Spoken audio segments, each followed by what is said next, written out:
اللهم أرنا الحق حقا وارزقنا اتباعه وأرنا الباطل باطلا وارزقنا اجتنابه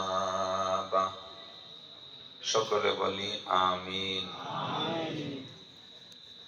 একটু দরুদ শরীফ পড়ে নেই। আল্লাহুম্মা সাল্লি আলা মুহাম্মাদিন ওয়া আলা আলি মুহাম্মাদ কামা সাল্লাইতা আলা ইব্রাহিম ওয়া আলা আলি ইব্রাহিম ইন্নাকা হামিদুম মাজিদ। আল্লাহুম্মা বারিক আলা মুহাম্মাদিন ওয়া আলা আলি মুহাম্মাদ কামা বারাকতা আলা ইব্রাহিম ওয়া আলা আলি ইব্রাহিম ইন্নাকা হামিদুম মাজিদ।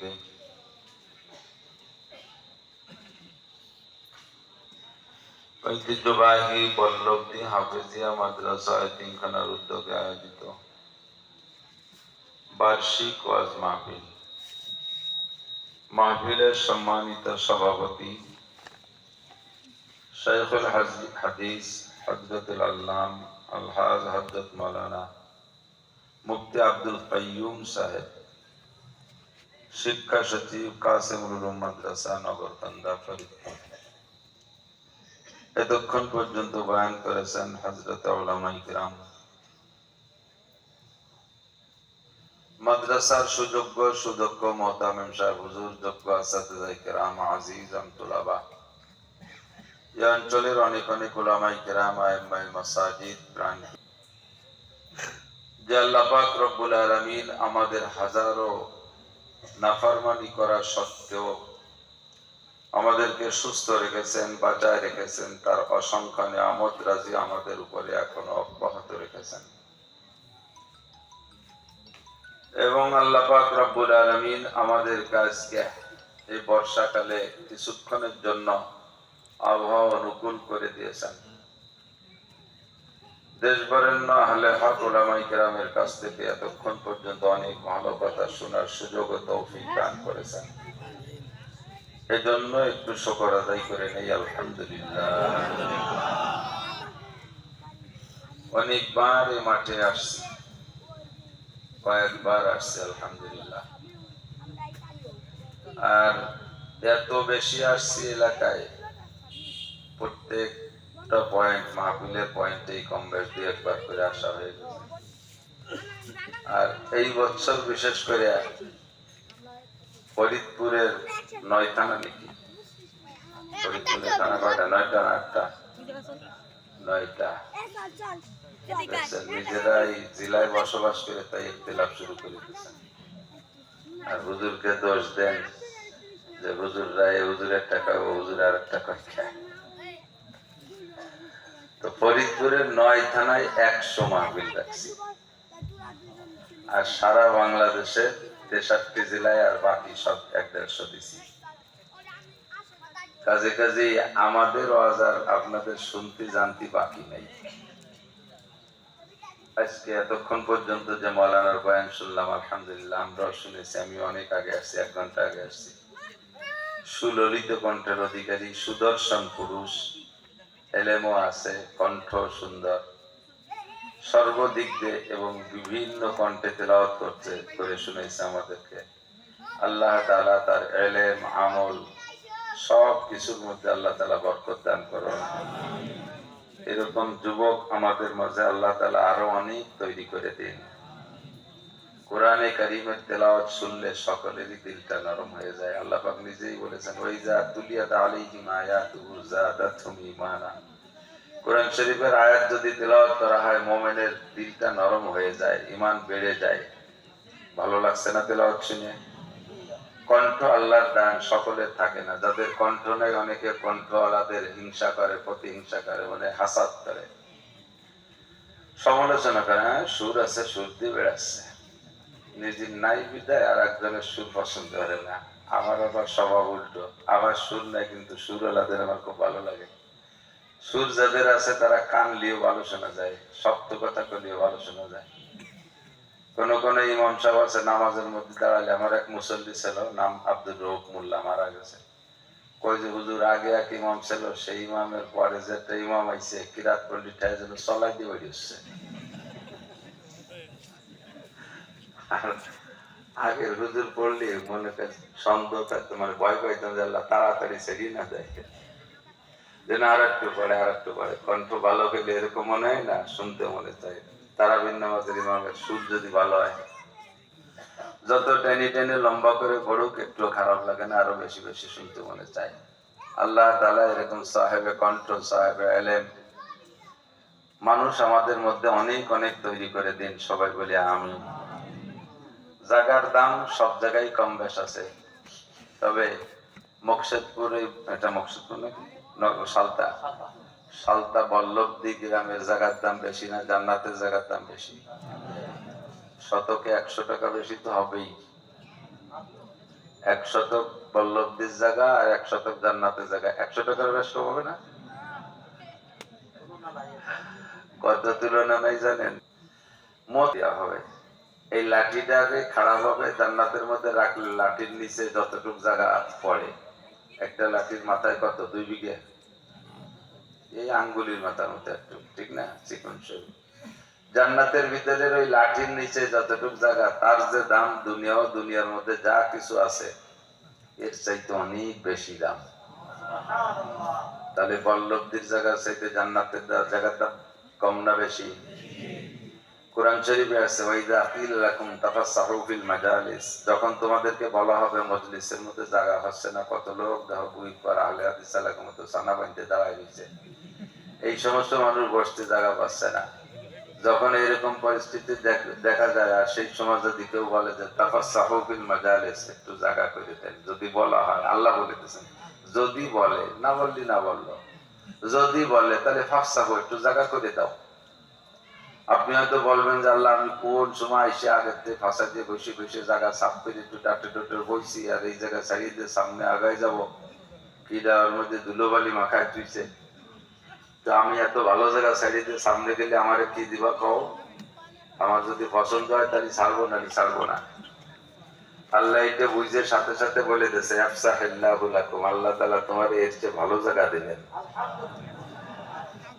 তো তাফসীরের মধ্যে বলা হয় এর চেয়ে ভালো জায়গা মানে দুনিয়ার সব জায়গাতে একবারে বিক্রি হয়, তো এর চেয়ে ভালো জায়গা জান্নাত ছাড়া আর হতে পারে না। কাজেই আপনি যতটুকু জায়গা ছেড়ে দিবেন অতটুকু জায়গা কমপক্ষে আপনাকে আল্লাহ তাআলা জান্নাতের মধ্যে দান করবেন। কিছুক্ষণের জন্য তো কষ্ট হবে, একটু গরমে গরমে কষ্ট হবে, একটু কষ্ট হবে, একটু আগে আসেন, একটু আগে আসেন।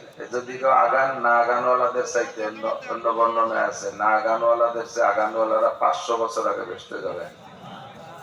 500 বছর আগে ভেস্তে যাওয়া কি লাভ না লস? একটু বাসে উঠবেন, সব কয়জনটাই উঠে নেবে। বিমানে যখন আমরা উঠি, আল্লাহু আকবার, বাইরে যাওয়ার সময় উঠি, দেশের ভিতরে যখন বিমানে উঠি, যে কয়টা সিট আছে ওই কয়টা লোকই বিমানের সিঁড়ির কাছে নেছে, তার চেয়ে একজনও বেশি নেই। এরপরও ওই কয়জন জানে যে আমাকে একজনও বাদ রেখে বিমান উঠবে না, তারপরও কে কাছে আগে উঠবে, কে কাছে আগে উঠবে, ঠেলাঠেলি শুরু হয়ে যায়। এই বিমানে সব কয়জন না ওঠা পর্যন্ত কিন্তু বিমান ছাড়ে না, অথচ কে কার আগে উঠবে পাল্লা লেগে যায়। তো আখেরাতে হাসরের মাঠে আপনি 500 বছর আগে জান্নাতে যাইতে পারা যে কত লাভের বিষয় দুনিয়া থেকে বুঝতে পারবো না। তো 500 বছর আগে জান্নাতে যাওয়ার জন্য সুযোগ হলো, যদি বলা হয় আগায় বসেন, আগায় বসলে আল্লাহ পাক এই সুযোগটা করে দিতে পারেন। আর যারা দাঁড়িয়ে আছেন তারা বসলে কার সাথে কিভাবে আপনাদের লাভ কি? হযরত আব্বাস রাদিয়াল্লাহু তাআলা আনহুর সাথে জান্নাতে যাবেন।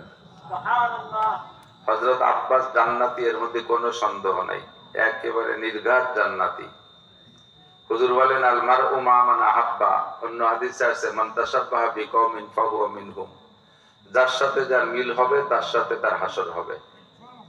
আপনার যদি মিল হয় কাফের, মুশরিক, নমরুদ, কারুন, হামান, সাদ্দাত, ফেরাউন, আবু জাহেল, আবু লাহাব, উতবা, শাইবা, ওলীদ ইবনে মুগীরা, এই সমস্ত আবাল দামড়া এই শয়তানগুলোর সাথে যদি আপনার মিল হয়, তো ওদের সাথে একসাথে গরু সাজলানোর মতো সাজলাইয়া ওয়াসিকাল্লাযিনা কাফারু ইলা জাহান্নামা যুমারা, দলে দলে 7টা বাড়িতে জাহান্নামে নামাবে। আর যদি মিল হয় সাহাবাই কিরামদের সাথে, তাহলে সাহাবাই কিরাম জান্নাতে, আপনিও জান্নাতে যাবেন। সুবহানাল্লাহ। নবী আলাইহিস সালাম বয়ান করতেছেন বৈশা মসজিদে নববীর ভিতরে, সাহাবাই কিরাম বসে বসে শুনতেছেন। পিছে যারা আসছেন তারা অনেকে পাশে দাঁড়িয়ে দাঁড়িয়ে আছে। হুজুরের চোখের সামনে এই কেউ বসা কেউ দাঁড়ানোটা একটু বিরক্তকর মনে হচ্ছে। হুজুর বললেন, ইজলিসু আলা মাকানিকুম, যে যেখানে আছো বসো, যে যেখানে আছো বসো। সাহাবায়ে কেরামদের স্বভাব ছিল হলো সামিনা ওয়া আতানা, হুজুরের কথা শুনবে আর মানবে, কোনো মতামত নাই, কোনো যুক্তি তর্কের ধার ধারে না।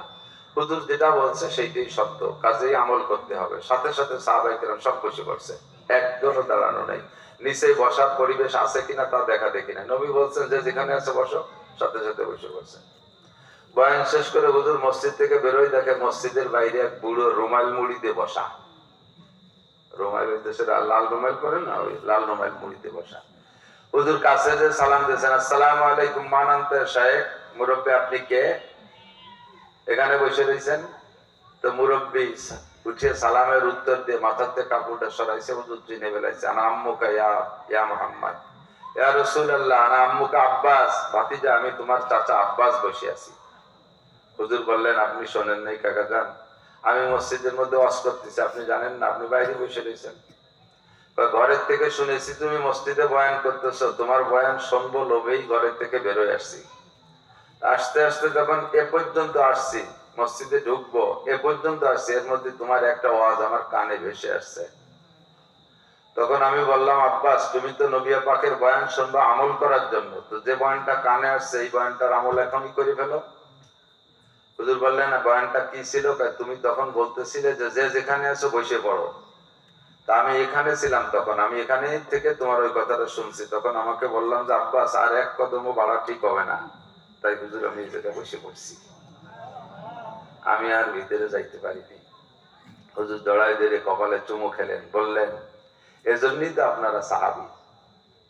এই যোগ্য মানুষগুলোকে আল্লাহ তাআলা খুঁটিয়ে বেছে রুহের জগতের থেকে বাছাই করে নবী পাকের জামানায় পাঠাইছে, যাদের স্বভাবই ছিল শুনবো আর মানব, শুনবো আর। আমরা সাহাবায়ে কেরামদের সাথে যদি এদিক দিয়ে একটু মিল করতে পারি, তাহলে আমরাও সাহাবায়ে কেরামদের সাথে জান্নাতে যাব। আমাদের উপরে আল্লাহ পাকের সন্তুষ্টির ঘোষণা আছে, শুনলে আজীব হবেন। আমরা মনে করি শুধু সাহাবায়ে কেরামদের সম্পর্কে আল্লাহ পাক রাদিয়াল্লাহু আনহুম ওয়া রাদু আন বলেছেন, না এটা না। সাহাবায়ে কেরামদের সম্পর্কে তো অবশ্যই এই শব্দ আল্লাহ পাক ব্যবহার করেছেন। কি তরজমা কি? রাদিয়াল্লাহু আনহুম ওয়া রাদু আন। আল্লাহ পাক রব্বুল আলামিন সাহাবায়ে কেরামদের উপরে সন্তুষ্ট হয়ে গেছে, যেমন সাহাবায়ে কেরাম আল্লাহ পাকের উপরে সন্তুষ্ট ছিল। খেয়ে সন্তুষ্ট, না খেয়ে সন্তুষ্ট, সুখে আলহামদুলিল্লাহ, দুঃখে আলহামদুলিল্লাহ, বিপদে আলহামদুলিল্লাহ, সুপদে আলহামদুলিল্লাহ। এটা হলো ইমানের খাস আলামত। সর্ব হালাতে সর্ব অবস্থায় শুকর আদায় করতে পারা, এটি হলো ইমানের 1 নম্বর আলামত। আমরা যে যে হালাতে আছি, একটু যদি জিজ্ঞেস করি কেমন আছেন, কি বলবেন? আর্থিক ভাবে কেমন আছেন? শারীরিক ভাবে কেমন আছেন? আমাদের দেশের মানুষের স্বভাব ভালো না। কাছে যে যদি জিজ্ঞেস করে একজন পীড়িত রোগী, কাকা কেমন আছেন, তুমি কানা হয়ে গেছো নি, দেখো না কিরম আছি। আল্লাহ পাইছে তো আমারে, তবলিগিতে আইসে পারলাম না, আসার সময় অ্যাক্সিডেন্ট করে ঠ্যাং ঠ্যাং খোড়ায় পড়ে গেছি। এ বলার দরকার নেই, বলতে হবে কি আলহামদুলিল্লাহ, সর্বহালাতে আলহামদুলিল্লাহ। এই জন্য সাহাবায়ে কেরামদের এই স্বভাব। আল্লাহ পাক রব্বুল আলামিন বলেন, আস-সাবিকুনাল আউয়ালুনা মিনাল মুহাজিরিনা ওয়াল আনসার ওয়াল্লাযীনা ইত্তাবাউহুম বিইহসান রাদিয়াল্লাহু আনহুম ওয়া রাদু আন। শুনছেন নাকি? আর খেয়াল করছেন? আমার শুন নাই, আমি এভাবেই বলি, এভাবেই বলবেন ইনশাআল্লাহ যতটুকু পারি। আস-সাবিকুনাল আউয়ালুনা মিনাল মুহাজিরিনা ওয়াল আনসার, সাহাবায়ে কেরামদের প্রথম 2 দল, এক দলের নাম মুহাজির আর এক দলের নাম জানেন না? আর এক দলের নাম কি? আরে ব্যাটালিয়ান আনসার মনে রাখলে তো, আমাদের দেশে তো যে কত আনসার আছে। আমাদের দেশের আনসাররা একদিন সোজা নাম হইতে পারি না, নামাজ কালামের দাঁত ধরে না, মন্দির পাহারা দেয়, যাইয়ে তাদের সাথে লাড্ডু মাড্ডু খাইয়ে আসে। লাড্ডু কা আনসার আছে না নাই? এই আনসার না, এই আনসার সে আনসার না। একজনের নাম আতর আলী, শুনে মনে একজন কি পরিমাণ গেরাম, তার বগল দিয়ে চুষো মরা গন্ধ, গালে কুয়ে গন্ধ, নাম তো আতর আলী। আতর আলী ওলি গায়ে ঘেরা নয় না, ঠিক না? তো এই আনসার সেই আনসার না, সাহাবা কেরামদের ভিতরে দুই দল, মুহাজিরিনা ওয়াল আনসার। আল্লাহু আকবার। শুনলে আজীব হবেন আনসারদের সাওয়ানে, তাদের জীবনী শুনলে। একটা দুটো বলি ছোট্ট করে, আনসার কারা, তাদের জীবনী হালাত কেমন ছিল। নবীর পাক মক্কা থেকে যাদেরকে নিয়ে গেছে মদিনায়, তাদের নাম তো মুহাজিরিন। তার ভিতরে আবু বকর আছে না? হাজী সাহেব আছেন নাকি কেউ? হাজী সাহেব আছেন। আবু বকর রাদিয়াল্লাহু তাআলা আনহুর বাড়ি দেখছেন না? হিলটন টাওয়ার, বিশাল বিল্ডিং। ওর ভিতরে নামাজের ফ্লোর আছে একটা অনেক বড়। এক বিঘে আমাদের এখানে 52% বিঘের এক বিঘের চেয়ে বেশি হবে, এত বড় জায়গা আবু বকর রাদিয়াল্লাহু আনহুর বাড়ি। এই জায়গাটার উপরে বিশাল বিল্ডিং, মক্কার ঘরের পাশে একেবারে নিকটে। ও পাশে আবু জাহেলের বাড়ি আর হুজুরের বাড়ি, সফা মারোয়ার ওই পাশে, আর এই পাশে মিসফালা রোডে ঢুকেই ডান পাশে আবু বকর রাদিয়াল্লাহু আনহুর বাড়ি। কাবা ঘরের এই পাশে আর ও পাশে, এত নিকটে আর কাহারও বাড়ি নেই। এখন ওই জায়গা কোনো জমি কেনা বেচা হয় না। যদি কেনা বেচা করতে হয়, কোনো ধনাঢ্য ব্যক্তি যায় যে আমার বাচ্চা এখান থেকে একটু জমি বেচেন আমার কাছে, কোনো মতেও না। কেউ কেউ বলে যে ও জায়গার 1 ফুট জমি কিনতে 1 ফুট স্বর্ণ লাগে। এই জায়গাটা আবু বকরের বাড়ি। ফেলাই তুইয়া রসুলের সাথে মদিনায় চলে গেছে। কত বড় ত্যাগ! গল্পই শুধু বলি আর আপনারা শোনেন, আমরাও জানি আর বলি, আপনারাও শোনেন, কিন্তু সেই চেতনা, সেই দরদ আমার আপনার কাহারও মধ্যে নাই। বউ বাচ্চা সব ফেলে রেখে, বাচ্চা কাচ্চা কেউ নেয় নাই, সব রয়ে গেছে মক্কায়। আর ওনারা দুইজন চলে গেলেন। কি পরিমাণ নির্যাতন তাদের উপর হবে এটা ভালো করে জানে আবু বকর। কোনো তোয়াক্কা না করে আল্লাহ ডাক দিয়েছে, রসুল ডাক দিয়েছেন, বাস চলেন যাই। আল্লাহু আকবার। মদিনায় যারা ছিলেন তাদের কুরবানি কেমন? এরকম মুহাজিরিন সাহাবাদের প্রত্যেকেরই কুরবানি আছে। মদিনায় যারা ছিলেন আনসার, তাদেরকে হুজুর গিয়ে বললেন, তাই 4টি ওয়াজ করছেন। কয়টা? 1 নম্বরে আফসুস সালাম, আপোষে বেশি বেশি সালাম দাও। মদিনায় যাইয়ে হুজুর 4টি ওয়াজ করছেন। একেবারে সর্বপ্রথমে 4টি ওয়াজ আবু আইয়ুব আনসারীর বাড়ি বৈশা। আফসুস সালাম, বেশি বেশি সালাম দাও। কত বেশি সালাম! এই একটা গাছের এই পাশে একবার দেখা হয়েছে, সালাম দিয়েছো, গাছটা ঘুরে আইছে, আর একবার দেখা হয়েছে, আবার বলো আসসালামু আলাইকুম ওয়া রাহমাতুল্লাহ। কারণ সালাম হলো একটা 1 নম্বর দোয়া। একেবারে নগদে সামনের পর মেনশন করে টার্গেট করে দোয়া। আসসালামু আলাইকুম মানে তোমাদের উপরে আল্লাহর পক্ষ থেকে শান্তি, রহমত আর বরকত নাজিল হোক। আপনি উত্তরে তাই বলেছেন, শুধু ভাষা মানে শব্দটা উল্টাই দিয়েছেন, কিন্তু তরজমা একই, ওয়া আলাইকুমুস সালাম ওয়া রাহমাতুল্লাহি ওয়া বারাকাতুহু। আপনার উপর আল্লাহর শান্তি আর রহমত আর বরকত হোক। সকলে যদি একে অপরকে বারবার এরকম সালাম দিয়ে করি, তার মানে এত পরিমাণ দোয়া করি, তাহলে আল্লাহ পাক রব্বুল আলামিন আসমান থেকে রহমত, শান্তির বরকত নাজিল করতে বাধ্য হয়ে যায়। এই জন্য আফসোস সালাম, বেশি বেশি সালাম দাও। দেবেন তো সালাম বেশি বেশি, স্যালুট দেবেন না। ইসলামের পদ্ধতি একে অপরকে সালাম দেওয়া। আসসালামু আলাইকুম পরিষ্কার করে বলবেন। ফোনে সালাম দেয় কিরকম? ওয়ালাইকুম স্যার, সালাম স্যার। সাত কত ছিল যে তাই তো সালাম সালাম সুমুকুম, এটা সালাম দিচ্ছে। ইলেকট্রিক সালাম, মোবাইল সালাম। সালাম হবে কেমন? আসসালামু আলাইকুম ওয়া রাহমাতুল্লাহ। আল্লাহ পাক সালাম দেওয়া, সালামের উত্তর দেওয়ার পদ্ধতি বলে দিয়েছেন। ওয়া ইযা হুয়িতুম বিতাহিয়াতিন ফাহাইয়ু, যখন কেউ তোমাকে সালাম দেয় তুমিও জবাব দাও। বিআহসানা মা হুয়িতু আও রুদ্দুহা, যে পরিমাণ দেশে তার চাইতে ভালো দাও অথবা সমপরিমাণ দাও।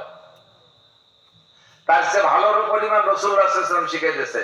আসসালামু আলাইকুম ওয়া রাহমাতুল্লাহি ওয়া বারাকাতুহু, যদি কেউ আপনাকে বলে আসসালামু আলাইকুম, এটাই যথেষ্ট, ওয়াজিব আদায় হয়ে গেছে, সুন্নাত আদায় হয়ে গেছে। আপনি ওয়াজিব আদায় করছেন, কর্তব্য দিয়ে ওয়া আলাইকুমুস সালাম, বাস সমান সমান হয়ে গেছে, সমস্যা নেই। তবে আল্লাহ বলছেন একটু বাড়াই পাও, আপনি কি বলবেন? ওয়া আলাইকুমুস সালাম ওয়া রাহমাতুল্লাহ। যদি সালামদাতা বলে, এই যুবকরা খেয়াল করে শোনা, যদি সালামদাতা বলে আসসালামু আলাইকুম ওয়া রাহমাতুল্লাহ, তাহলে আপনি আরেকটা বাড়াই দেন, ওয়া আলাইকুমুস সালাম ওয়া রাহমাতুল্লাহি ওয়া বারাকাতুহু। যদি সালাম দেনেওয়ালাই তিনটা কয়ে ফেলায় আসসালামু আলাইকুম ওয়া রাহমাতুল্লাহি ওয়া বারাকাতুহু, তাহলে রুদ্দুহা, সে যতটুকু বলছে অতটুকু বলো, হুজুর বলছেন আর বাড়াইও না। তা আমরা অনেক সময় কেরামতে যাই, ওয়া আলাইকুমুস সালাম ওয়া রাহমাতুল্লাহি ওয়া বারাকাতুহু ওয়া মাগফিরাতুহু ওয়া জান্নাতুহু ওয়া জাহান্নামুহু ওয়া কুদরাতুহু ওয়া দাখিলুহু ওয়া খারিজুহু, কোটি তালে তাই কি পণ্ডিতের বিটা পণ্ডিত, কতখানি কোয়া লাগবে না। ওয়া বারাকাতুহু পর্যন্ত শেষ, ঠিক আছে তো? বেশি বেশি করে সালাম দেন। আত'ইমুত তাআম। 2 নম্বরে হলো আমার সাথে মক্কা থেকে অনেকে আইসা তারা অনেক অনেক জায়গা জমি সম্পদ ফেলে রেখে আসছে। আজকে তোমাদের মদিনার কাছে, মদিনা আনসারদের কাছে আইসা তারা মুসাফির হয়ে গেছে, তারা মুহাজির, তাদের কিচ্ছু নাই। অনেকের স্ত্রী বেলায় চলে আসছে, সুন্দরী স্ত্রী ছিল তাও আনতে পারে নাই, সুন্দর বাচ্চারা ছিল তাও আনতে পারে নাই, একটা টাকাও নিয়ে আসতে পারে নাই। কোনো মতে যান বাঁচায়, পেট বাঁচায়, পিঠ বাঁচায় চলে আসছে। এই 7 দিনের পথ পায়ে হেঁটে, উটের পিঠে ঘোড়ার পিঠে চলে আসছে 450 কিলোমিটার। এতটা লং পথ জার্নি করে আসছে। আত'ইমুত তাআম, তোমরা তাদের চাইতে খাতি দিও। তারা যদি নিজ দেশে থাকতো ভাতের অভাব ছিল না, তাদের খেজুরির অভাব ছিল না, বরঞ্চ তারা যে জায়গায় ছিল সে জায়গার সম্পর্কে ইব্রাহিম আলাইহিস সালাম দোয়া করে গেছে, আল্লাহ রব্বি জাআল হাযাল বালাদা আমিনা ওয়ারযুক আহলাহু মিনাত তামারাত। রব্বুল আলামিন, এই শহরে যারা বসবাস করবে তাদের নিরাপত্তা তুমি দিও। আর দুনিয়ার যে প্রান্তে যত ফল ফ্রুট হোক না কেন, সব ফল তুমি এদেরকে আগে খাওয়াইও। গিয়ে দেখবেন, যদি আল্লাহ ভাগ্যে নসিব করে গিয়ে দেখবেন, সারা পৃথিবীতে যে দেশে যত ফল আছে সব ফল মক্কায় পাওয়া যায়। ফল বলা নিজে খাওয়ার আগে মক্কার জমি পাঠাইয়া দেয়। বাংলাদেশে কত প্রকারের ধান হয়, আপনারা কি ধান খান? সবচেয়ে ভালো যে দামি ধান আর চাউল, সেই চাউলটা চলে যায় মক্কায়। পাকিস্তানের 1 নম্বর বাসমতি চিকন চাল, তারপরে কি হয় বউ পাখিকে রামধনি পাগল, এই সমস্ত দামি দামি চাউল মক্কায় সব পাওয়া যায়। ইব্রাহিম আলাইহিস সালামের দোয়া সেই থেকে নিয়ে 4000 বছর পর্যন্ত এখনো চলে। সে জায়গা খাদ্যের কোনো ঘাটতি নাই, সব কিছু ফেলে রেখে চলে আসে তারা এখানে মদিনায় আসার পরে। তাদের খাদ্য সংকট, ঘর নেই, বাড়ি নেই, জায়গা নাই, জমি নেই, বিবি নাই, বাল বাচ্চা নাই, তারা বড় অসহায়। কাজে আত'ইমুত তাআম, তোমরা এই অসহায় মানুষদেরকে খানা খাও। 3 নম্বর কথা হলো, যারা বাহির থেকে আসছে, যারা বাহিরের থেকে আসছো, তোমরা অন্য মানুষদের কাছে আসছো, মদিনাওয়ালাদের কাছে আসছো, স্থানীয় তাদের একটা প্রভাব থাকতে পারে, স্থানীয় একটা পাওয়ার তাদের থাকতে পারে। এই পাওয়ার বলে কখনো যদি তারা শক্ত কথা বলে ফেলে, তোমরা মুহাজিরিন যারা আছো তারা জোরে কথা বলবা না, আলীনুল কালাম, তোমরা নরম কথা বলবা। আর হে মদিনাওয়ালা আনসার, বহিরাগত মুহাজিরিনদের সাথে কখনো শক্ত কথা বলবা না, আলীনুল কালাম, জবান দিয়ে কথা বলবা, নরম কথা। আল্লাহ পাক শরীরের ভিতরে অনেক অঙ্গ প্রত্যঙ্গ তৈরি করেছেন, কথা বলার অঙ্গ মাত্র 2টা। জোরে বলেন কয়টা? একটা চোখ আর একটা হলো কান।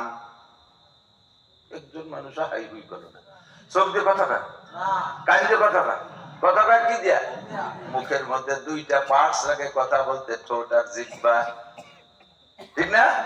দাঁত নাই, বুড়ো বুড়ো মানুষ কথা কয় না, একটু অস্পষ্ট হয়, 2-1টা অক্ষর ভালোই কইতে পারে, কিন্তু ঠোঁট না থাকলে কথা কওয়া যায় না। আর জিহ্বা না থাকলে তো আগে মাইতেছে, ঠিক না? কথা বলার অঙ্গ কয়টা? জিহ্বা আর ঠোঁট।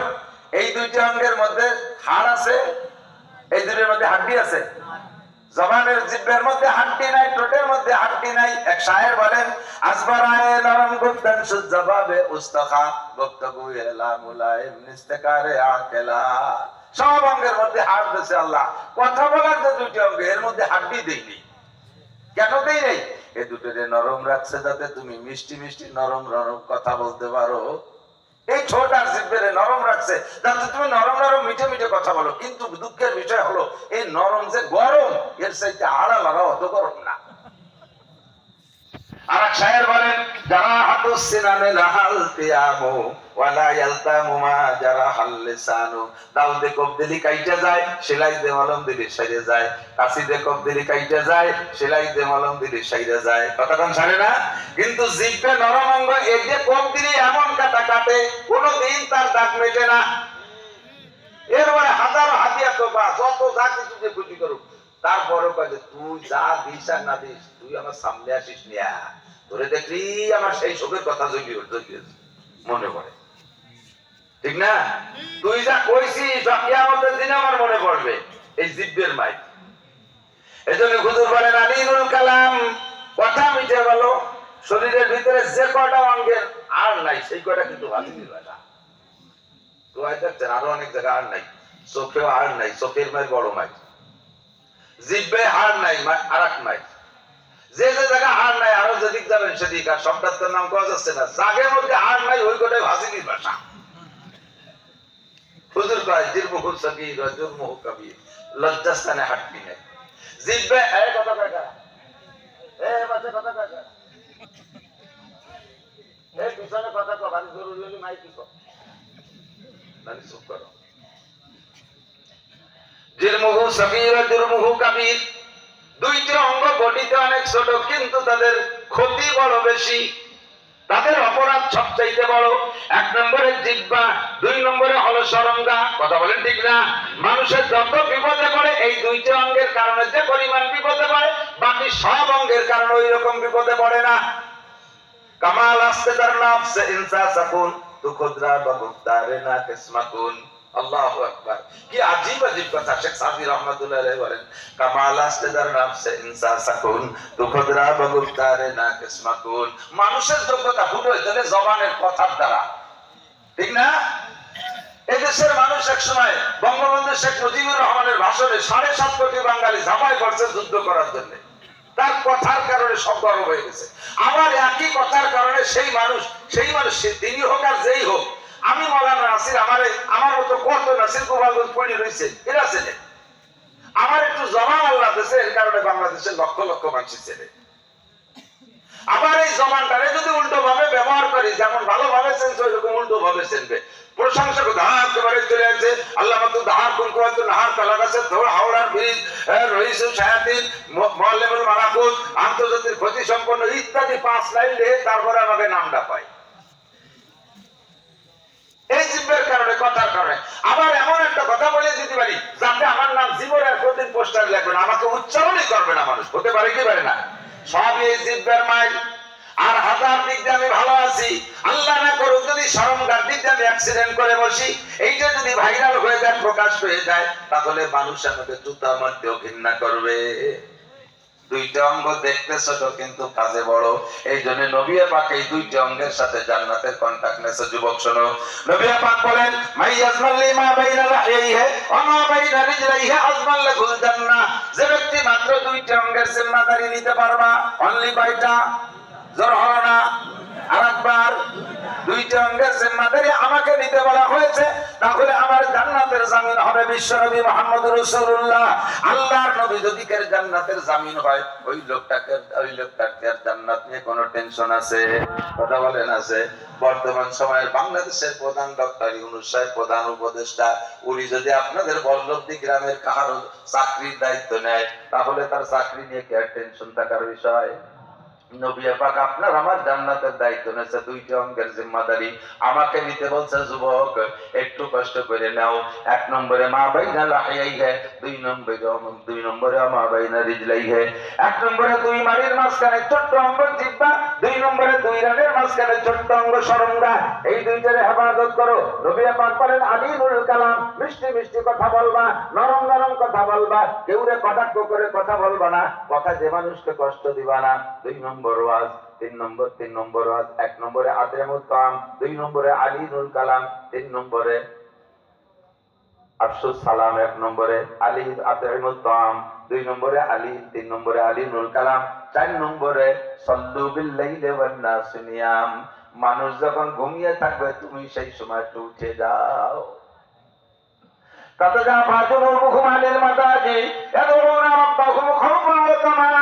সব মানুষ ঘুমিয়ে আছে, ওই সময় তুই নিকাত নামাজ পড়ে মালিকের কাছে হাত তোল। আল্লাহ, এখন চাওয়া চাইর কোনো ভিড় নাই, চাওয়া চাইর কোনো ভিড় নাই। যখন ভিড় থাকবে না, সেই সময় আমি একা গেলে সেই কাজটা যত সুন্দর হবে, ভিড়ির মধ্যে গেলে সেরকম হবে না।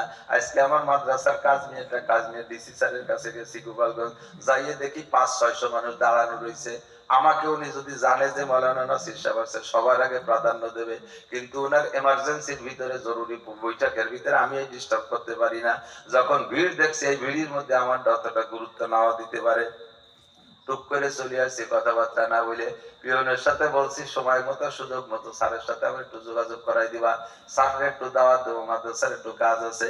আপনি দুনিয়ার দিক দিয়ে এরকম নির্জন মুহূর্তটা খুঁজি, যাতে একা গেলে সেই সময় কাজটা সুন্দর হয়।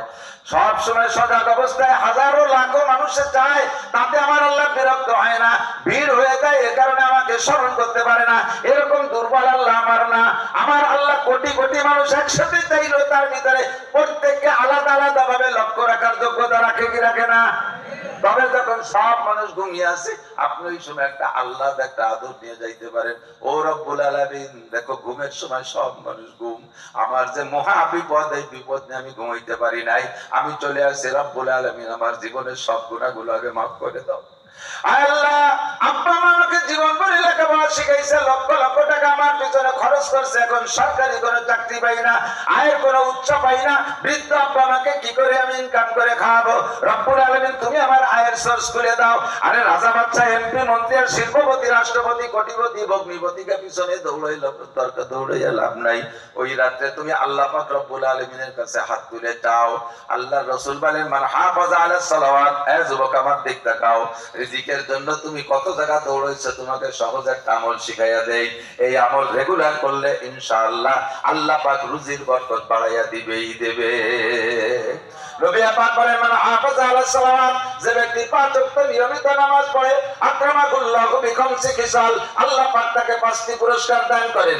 এক নম্বরে নাম্বার 1, এক নম্বর, একেবারে নাম্বার 1, এক নাম্বার, ইরফা'আল রুজিকুল আইশ, নামাজি ব্যক্তিকে আল্লাহ তাআলা রুজির অভাবের মধ্যে ফেলে না। এক নম্বর, তোমার রুজির অভাব দূর করার জন্য নামাজি হবে এক নম্বর আমল। নামাজি ব্যক্তিকে আল্লাহ রুজির অভাব রাখে না। 2 নম্বরে আযাবুল কবর, 5টা পুরস্কারের 2 নম্বর পুরস্কার হলো নামাজি ব্যক্তিকে আল্লাহ কবর আযাব দেয় না। কবরে আযাব আর কবরের শান্তি, এটা কি সত্যি কথা না মিথ্যে কথা? একটু হুজুররা বাড়িতেই নি করেন, আমার আব্বার বানায়নি কথা নেই। আযাবুল কবরে হকুন ক্বালা মুহাম্মদুর রাসূলুল্লাহ সাল্লাল্লাহু আলাইহি ওয়াসাল্লাম, হুজুর বলেছেন কবর আযাব হক, বাঁচার আর কোনো আমল নাই। 100 হজ আছে, ওইটা আলাদা পুরস্কার, 1000 খতমে কোরআন আছে, তাইতে আলাদা পুরস্কার, তোমার কোটি কোটি টাকা যাকাত দেওয়া আছে, তাইতে আলাদা পুরস্কার, বছর ধরে সিল্লা লাগাইছো, এর আলাদা পুরস্কার, 24 ঘন্টা জিকির করছো, এর আলাদা পুরস্কার। কবর আযাব থেকে বাঁচতে হলে একমাত্র নামাজ ছাড়া বিকল্প কোনো আমল নাই। কবর আযাব থেকে বাঁচতে হলে, কবর আযাব থেকে যদি কবর আযাবকে বিশ্বাস করেন, তাহলে ইয়াকিন রাখেন কবর আযাব থেকে বাঁচার আমল কি? একটু মুখে বলবেন। কিয়ামতে যাতে অস্বীকার করতে না পারেন আর আমাকে পর দোষারোপ না করতে পারেন, এই জন্য মাঝে মাঝে মস্ক করাই। আপনারা কিয়ামতে ধরবে যে এই কবর আযাবে, কবরে গেলেই ধরবে কবর আযাব আসছে, তুই শুনিস তুই কোনোদিন হুজুররা কই নেই যে কবর আযাব থেকে বাঁচতে হলে নামাজ লাগবে। সে সময় কি করবেন? আরে এই হুজুররা খালি দুনিয়ার ভাও গল্প সল্প করি, ডাউডে কাটা গেছে। আল্লাহ চেনো না তুমি আমি কত ভালো মানুষ, যদি হুজুররা খালি নামাজের কথা একটু টাইট করে কত, তাহলে কি আমি নামাজ না পড়ি ছাড়ি? আমি কত ভালো মানুষ জানো না? ফেরেশতারা কত সুহা কষা করে। তুই ওই জায়গায় নামাজের কথা, নামাজে কবর আযাব থেকে বাঁচায়, এই কথা তুই নিজে মস্ক করছিস। বিশ্বাস না? ইকরা কিতাবাকা, তোর কিতাব কান খুলে দেখ, দেখ তোর কিতাব খুলে দেখ। কাফা বিনাফসিকা ইয়াওমা আলাইকা হাসিবা, আজকে হিসাবের জন্য তোর আমলনামায় যথেষ্ট সব আমলনামায় লেখা আছে। জোরে বলেন আছে না নাই? আমলনামা খুঁজে বের করতে আপনার কোনো স্টিলের আলমারি খোঁজা লাগবে না, দুনিয়ার কোনো কিরানিয়ার মোহরই লাগবে না। আল্লাহ পাক বলেন, ওয়া কুল্লু ইনসানিন আলজামনাহু তাইরাহু ফি উনুকি ওয়া নুখরিজু লাহু ইয়াওমাল কিয়ামাতি কিতাবান ইয়ালকাহু মানসুরা। যার যার আমলনামা তার গলায় ওই মরণের সময় ঝুলাই দিয়ে ফেরেশতা রিটার্ন করে চলে যাবে। রব্বুল আলামিন এই আমলনামা কি করবো? যারটা তার গলায় ঝুলাই দিয়ে আলাদা এক জায়গায় রাখি, কয় না ওর মধ্যে গন্ধ করছে, কুইয়ে গন্ধ, ওর গলায় থুয়ায়। সুদের গন্ধ, ঘুষের গন্ধ, জিনার গন্ধ, ব্যভিচারের গন্ধ, আইন ছেড়া গন্ধ, জাল দলিল করা গন্ধ, মিথ্যে সাক্ষী, মিথ্যে মামলা করা গন্ধ। বাংলাদেশের চৌকা লাগে টাকা কুড়োই গুছায় বস্তা করে নিয়ে কানাডারে ঢেলে দিতেছে, এতে গন্ধ। কানাডা চেনেন না? দেশের নাম কানাডা। বাংলাদেশের চৌকালারা টাকা পাইলে সবটা চলে গেছে কানাডার কাছে। এতে একটা গন্ধ হয় না? সব গন্ধর গলায় ঝুলে দিয়ে দেবে আর সেদিন খুলে বের করে বলে, আজকে আমি নষ্ট করাই দিচ্ছি। কবর আযাব থেকে বাঁচার উপায় একমাত্র আমলের নাম কি? বলছেন তো সবাই? বিশ্বাস হয় না কি হবে? নামাজ যদি বিশ্বাস হয় যে কবর আযাব থেকে বাঁচার আমল নামাজ, আর কবর আযাব হক, এ কথা যদি ইয়াকিন হয়, তাহলে একটা মানুষ আর মনের ভুলে নামাজ ছাড়তে পারে না। যারা নামাজ পড়েন না তারা কবর আযাব বিশ্বাস করেন না। আমি 1 কোটি বার বলতে পারি, যারা নামাজ পড়েন না খোদার কসম তারা কবর আযাব বিশ্বাস করেন না।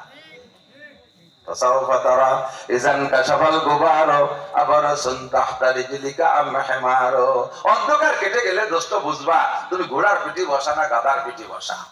দুনিয়া থেকে বুঝতে পারতেছি না। মর্দে মারা সরবা সরদার খাবেদা গাছতে বেদারা কেউ রব আজদা। দুনিয়া যতক্ষণ আছেন ঘুম আছেন, কবরে যাওয়ার পরে পরে সজাগ হবেন। আর সব চোখ সজাগ হলে যেমন সব দেখা যায়, কবরে যাওয়ার পরে সজাগ হবেন, ফেরেশতা দেখবেন, কবর আযাব দেখবেন, জান্নাত দেখবেন, সব কিছু দেখতে পারবেন। সেদিন দেখে চিৎকার মেরে বলবেন কি, রব্বানা আখরিজনা মিনহা ফাইন উদনা ফাইন্না যালিমুন, রব্বানা আবসারনা ওয়া সামি'না ফারজি'না না'মাল সালিহান ইন্না মুকিনুন। রব্বুল আলামিন দুনিয়ায় থাকতে বুঝি নাই, এখন তো সবই দেখতেছি।